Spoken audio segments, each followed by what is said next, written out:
Hey everyone, welcome back to the VR show, the very random show. I am Rahron VR. And I'm Qween. And we are presenting Our World Podcast Episode 2. So, with that, patish, we're back! Hey guys. So, the next topic we're going to be talking about is mostly for the gaming community. It is the issue with microtransaction gaming. Such a hefty topic lately, and it concerns a lot of gamers because the original intent for microtransactions was that, gaming, there's a lot of things you can unlock. You go through normal campaigns, you unlock things, hunky-dory, you spend a lot of time grinding, and then you unlock those things. Well, what's happening now is that companies are starting to realize that people are willing to pay more money to unlock all those content. Or what they've done also is that most of these MMO games that have kind of failed, they've gone free to play, or some MMOs start off right away as free to play, and you do small microtransactions in the game to get particular upgrades, cosmetic work, better energy equipment, and most of these microtransactions actually started from the mobile like Facebook games. Yeah, Facebook games, mobile apps, gaming wise, and a lot of those are starting to create. They've been so popular that now regular console games are implementing them into their games. So now, instead of having a free-to-play game, now we're having a game that we're paying, $30-40 to buy, and we still have to fork out more money to beat the game. Yeah, and that is the issue that we are having right now. Of course, there's different categories of microtransactions. You've got, the way I like to define it is that you got the normal, the way it was meant to be, microtransactions, which the mobile apps, they're optional. They don't affect the gameplay. Yeah, you may have to grind a little bit more, but there's a fine line caveat with grinding too. But you can grind and still get the same content. My beef is when you grind and then you run out of energy and it says buy more energy. And then you can't play it. And by the time the timer gives you more energy, you've already gone to bed, gone to run errands, and gone to do other things. The interesting thing you mentioned about energy. That's more on the Facebook. That's a Facebook thing. And what's interesting is that that's also creeping into the gaming community. It hasn't happened yet, but you mostly see that with the mobiles and the Facebook gaming. The issue becomes that the grinding becomes too much or too unrealistic, that it forces the players to I'm sorry. If I run out of energy inside of 10 minutes, I'm not gonna come back to the game. Yeah. If I have to wait 20 minutes for one energy point, I'm not going to come back to the game. Another good example of this is, and we'll talk about this a little bit more later, but we're looking at major titles, aka Roller Coaster Tycoon 4, for example. Good title. It had a great franchise with 1, 2, and 3. Great game, loved it. We're going to do a lot of Let's Plays on that later on with the VR show. But with Roller Coaster Tycoon 4, it came out for mobile apps, and they completely destroyed the game because the graphics suck, the gameplay sucks, and you're stuck on an energy system, which is more of a ticket system that, you can wait an entire day to get a ticket or whatever currency there is. Either wait a day, then you can build one right, then you gotta wait another day. That type of grinding is way extensive, and it's ridiculous. I wouldn't wait. Yeah, and it forces the player. I would go play other games. Yeah, it forces the player to actually pay, and then they give you a row of options or selections that you can pay for these ticket systems or energy systems, depending on what game you're playing. And it's like the best value, or you can get like 160 tickets or 160 energy for like $160, and it's like, it's really ridiculous, because why? It's not best value. You're giving a lot of money to the company that you can spend that money better elsewhere. You can get all the other packs. I know there's a lot of YouTubers out there that they're also fed up with this. Yeah. And it's like, it's such a hot topic that, especially since it has been leaking into regular gaming. Right. And, the microtransactions, I think they were meant back in the old free-to-play. There are some good free-to-play games that doesn't hound you for money. Some titles include Hearthstone's been a great game. Yes, it is a microtransaction. However, it's one of those games that is free-to-play. It's not that hard to unlock content. And it's not really grindy. Yeah, it's grindy. And the thing is it works well with the other things, because didn't you, unlock something for World of Warcraft by playing Hearthstone? Yeah, and that's why I love Blizzard right now, because they've actually made a strong effort to actually have you play one game and you actually get additional content for another game for free. Yeah. It's like I was playing Hearthstone, and it's like if you win 3 games, then you're able to unlock a mount for the World of Warcraft, and I was able to do that. It's really convenient, and yeah, you can still pay money to get the packs and everything, but it's not as grindy to get the good content without having to pay, and that's why I like Blizzard so much right now, because of that. I like Blizzard too, because they have really great graphics, they have good gameplay, they're constantly updating, and security. Yeah. I mean, they are really beefy about protecting their players. We'll definitely look at Blizzard some other time, but that's just a quick example. We're looking at also another game I like to play that does have microtransactions is I can't think of the name right now. Star Trek Online. That's another good one. The space combat is what really plays that game really well. Ground combat kind of sucks a little bit, but it is what it is. It's a free-to-play MMO, and it's like you do have to pay money to get your ship. Well, in that case, if it's not a grindy game and it's actually fun to play, then I will still put in, the same amount that you would pay for a good game. Yeah. So my normal max, if I have to do microtransaction games, I will pay up to $60, because I know that I've got my $60 worth of that game already based on the free-to-play system. So yeah, I'll contribute some, or up to the max amount that you pay, a normal PC game or a normal console game. And that's one thing I want to be doing here with Hearthstone, is that I'll probably, because I like it so much, I will go ahead and put, and League of Legends, I think, is the same way too. League of Legends is the same way for the particular character that you want to play. If you're good, or, you can grind up. The grinding system has gone a little crazy with League of Legends, I will admit, that you would have to grind at least a couple weeks just to unlock one of the best characters. Or you can just pay. Some people who actually have the time can do it in a couple days, but that's just really hardcore grinding. But yeah, and that's where all the microtransactions kind of start. But then it's getting ridiculous. There are some games now that they're coming off it's starting to leak into the console games, and starting to get leaked. It's getting to the point where going back to Roller Coaster Tycoon 4, it's not even a free-to-play game. You have to initially pay like $4 just to get the starter software, and then you have to do the small microtransactions into the game itself, and that's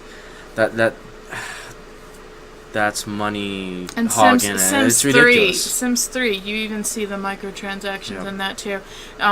You can buy extra content and do stuff, the little things, but it's not as invasive. I mean, you can play The Sims 3 and actually proceed.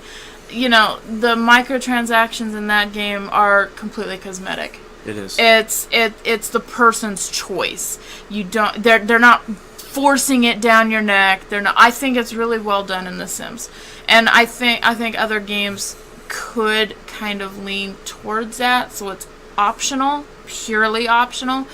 But I don't really think that they should be forcing it down people's neck, because that's just that's corporate tyranny.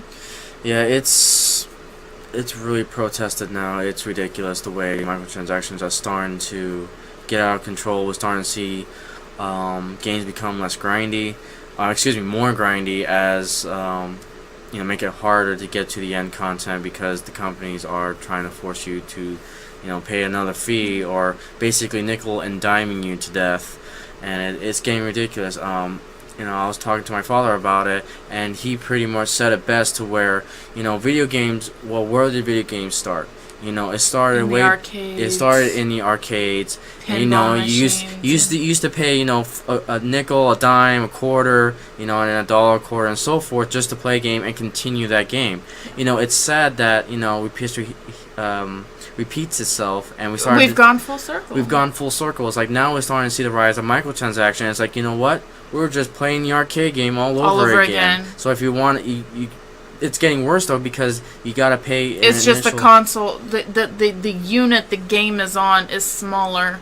Yep. And you have more game options on that device, but it's still the same concept. And that's the issue I have with DLCs. DLCs is getting that way, being more microtransactions. Like, okay, if you don't pay the season pass, you don't get the full 100% content that was on the game. You get more cosmetics. Because, when I pay $60, $70, I want to have a full and complete game, both with single-player, multiplayer capabilities. Because, you're paying a lot of money for that. Yeah. A lot of games prior to that have that capability with no issues. And, I want that. Titanfall being a whole nother story, not having single player, I feel cheated out of it, to be quite honest, because there's games before Titanfall that have better graphics, and I feel like I get a lot more money's worth, instead of just being a complete multiplayer. And oh, by the way, if you want to play Titanfall single player, there's no such thing. So now you gotta have an internet connection, which feels like a microtransaction in itself, which is ridiculous. Again, we're just nickel and diming ourselves to death. We're basically playing the digital age of arcade games. The thing is that the entry level to start those games, now you gotta get a 360, or an Xbox One, that varies from 400 to 500 depending if you get the connection or not, and you're getting the PlayStation 4. And the internet connection, which can vary in price depending on where you live, and I mean, there's all kinds of factors. And that's the issue I have with microtransactions. It's just nickel and diming. The games are getting a lot more complicated, and you have to play days. And to be quite frank, I'm going back to the old school games sometimes because I don't want to play a game that's not complete, or I have to pay to complete the game. Or we'll just play apples to apples every day, and we'll video record that, and you guys can, laugh your asses off at how ridiculous we get. But, I mean, that is just a quick snapshot. I mean, there's other types of microtransactions that are good. I will have to admit that my hide with freaking Skylanders and Disney Infinity, that's a microtransaction game. It's an addiction, but It's a microtransaction game too if you think about it, because you can't unlock the characters and you're literally paying $10 to $20 per character. That's a microtransaction game there. So it depends on, you just have to define your limits, and the way I'm starting to see it now is that the gaming community isn't as robust as it used to be. Like, you always had that one gamer that used to play the real-time strategy game, used to be able to play a first-person shooter, used to be able to play puzzles or whatever have you in the past. And now I'm starting to see that, we're starting to form our own cliques within the gaming community, that, you have the first-person shooter groups that they'll just do nothing but that, Halo, Call of Duty, what have you. They do whatever they do with that. You've got, the RTS guys that do StarCraft, mostly the predominant one. Even I'll tag in League of Legends in there as well. You're getting all these cliques of gaming communities that, we're starting not to see a wide variety of gamers anymore, which is a really sad thing. I mean, you do have commentators that, play all the games, but I think that's slightly different, that you don't have pro gamers in each and every one game, and that's just the way the community has evolved. There's a lot of money involved with that now. I mean, it's kind of sad, but it's the reality of gaming nowadays. Yeah. But, and then there's an interesting side note that, there'll be a debate of, is higher, one thing I really want to get into, especially with a topic with our podcast, is, debate between, is higher graphics really the way to go with gaming, or is gameplay more important? And as we see, the higher graphics come out for Xbox One and PS4, it's not really necessarily the case. Higher graphics is all fine and dandy, but if the game doesn't have the storyline content, it's not going to hold an audience. And the thing is that you start to see more microtransactions with either the higher graphic gaming and so forth, and then you start to see the rise of independent developers and the rise of Steam PC gaming, and that has been a huge thing. I mean, we look at freaking Minecraft. Minecraft is really popular right now. it kind of comes and goes, but I think 20 years from now people are still going to be playing Minecraft, and it's going to be an awesome game. South Park, the South Park Stick of Truth, it was a really good game, and I hope that the developers make more of it, because I love it. A lot of other people, I've been seeing a lot of other gamers playing it. It's a good game. Yeah. It's got a repeatability factor that is just awesome. That'll be another topic we'll definitely discuss. And of course Blizzard too. Is higher graphics the future, or is Sandbox going to be a good contender for high graphics games? I mean, we look at Minecraft, and I used to call it the paradox game. The paradox game, because in a world that we still look at for higher graphics and everything, we look at Minecraft being as very stupidly simple for Java programming, and it's stupidly popular. So I mean, it's going to be interesting to see. But that's a whole nother topic. I kind of deviated from what we're looking at microtransactions, but it's a scary time for games, especially in the console community, because we're seeing the rise in DLCs. We're no longer seeing expansion packs like we used to. EA is starting to own the whole community and buying out everyone. But that's a whole nother topic. Google's buying everyone. Yeah, Google's doing everything. But that's all good topics for later episodes. More podcasts. We'll definitely look into those topics as well. I think the next one we'll be talking about is the potential for YouTube and Google buying Twitch. So that'll be an interesting debate to have. That'll be a scary debate. So with that, I hope you guys enjoy a little chit chat and debate over microtransaction games. Again, if you agree, disagree with what we talk about here today, please leave a comment down below. Feel free to hear your expressions about this particular topic, and we may just in the next episode, if we do have comments, we'll look at the comments that were made from our previous videos, and that's something we'll probably start doing with our podcast. So if you guys want your comments left and reviewed on our next show, then just leave a comment down below. Again, if you like this video, please give a like. Also, we're on Facebook. Links are all in the description and channel and all that fun stuff down below. And we'll be doing Twitch Live and all the fun stuff. So with that, I think we're going to go ahead and cut it there. So I am Rahron VR. And I'm Qween. Thank you for watching this episode of our podcast at the VR Show. Hey guys, Rahron VR here. If you liked the video you just watched, please give the video a like. And for more videos just like this one, please subscribe to the YouTube channel. And be sure to follow us on Facebook, Twitch, Twitter for content beyond our videos. Thanks for watching the VR Show. I am Rahron VR.